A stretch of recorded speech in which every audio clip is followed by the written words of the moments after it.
bury under other conditions? Yeah, you know what? I would say this is why I like more of the psychedelics, which are a little more gentle with me. Marijuana, it does not downregulate fear for me. It freaks me the fuck out. Duncan, you want me to fix that? Yes. I'll fix it. You'll never have that problem again. I'll fix that for you right now. Oh my God, this is the greatest podcast of my life. Going to take about 3 minutes, but here, okay. So first of all, you're probably smoking some sativas more than indicas. But at the front end of any marijuana high, but really true with sativas, you get a big push of dopamine, right? Yes. And dopamine, it feels great, but it amplifies pattern recognition, okay? Yes.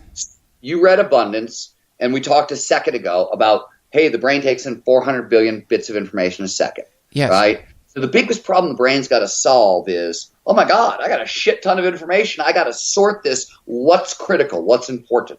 Well, the first order of business for any species is survival. So where does that shit go first? It all goes to the amygdala, your danger detector, right? And this is why most people, and this is work done at Berkeley, most people take in about 6 to 9 bits of negative information for every 1 bit of positive information they take in. Okay, this is just normal conditions. That's what the filter does, right? The fact that that's what the amygdala does under normal conditions. So one of the reasons, by the way, you want to negotiate with fear is so you can stop taking in so many things, because we no longer live in an environment where everything can kill you, right? You need it that heightened. So like that's part of the negotiation with fear. That's critical. But here's the problem.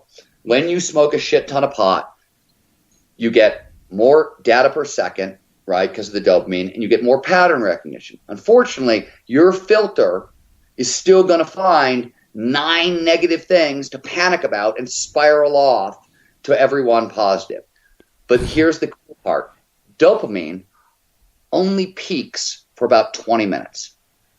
So from the time you smoke pot and that paranoia starts to come on, what you got to say to yourself is, oh, look at this. It's heightened dopamine. I'm starting to really pay attention to all the negative stuff. If you allow that negative thought to connect to another negative thought, to connect to another, once the emotion gets into the system, once the fear is in the system, you're fucked. You can't get out of it. Right. Because the dopamine, right, it's too strong. You'll never win. But you can say to yourself, oh, wow, massively heightened pattern recognition really amplifies stuff. So for the next 20 minutes, I'm going to only pay attention to the positive thing. So when the negative thing comes up, you go, all right, I see that, and that's important, and thank you for telling me about that, but I'm going to pay attention to that about 20 minutes from now. I'm not going to disregard it, because that would be bad. Thank you for telling me. I'm going to pay attention to that about 20 minutes after I have less dopamine in my system, so I don't panic, so I can actually lend it.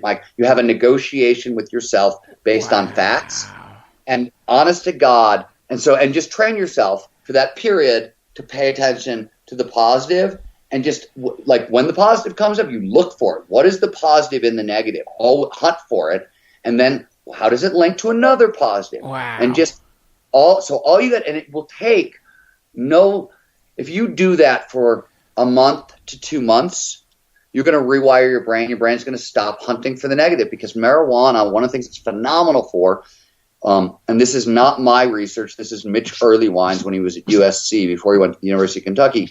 It's phenomenal for state-dependent learning, right? So people make the mistake. They think marijuana is really good for sitting on the couch and watching funny cat videos and eating Cheetos. Yes. Because that's what they first did when they were stoned.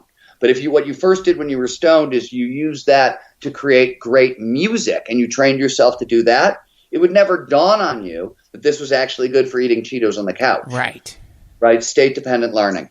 So if you reprogram kind of the front end of the marijuana experience this way, spend a couple months doing it, just paying attention, practicing, you won't have this problem again. Wow.